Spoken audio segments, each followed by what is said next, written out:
May mga lumalabas sa balita na meron na raw silang kopya ng mga bank accounts nyo. Are you going to file legal action against those na kumuha ng mga bank statements nyo illegally? Hindi na.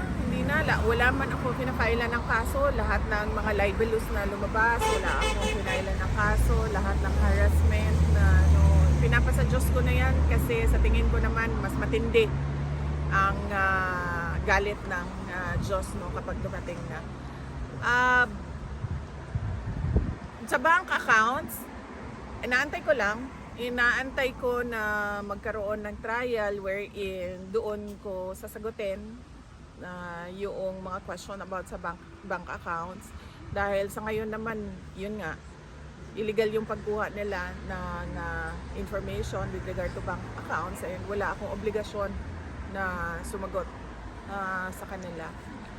Pero kung hindi matuloy yung impeachment, I will endeavor na umupo para sagutin yung mga allegations nila sa impeachment through the public.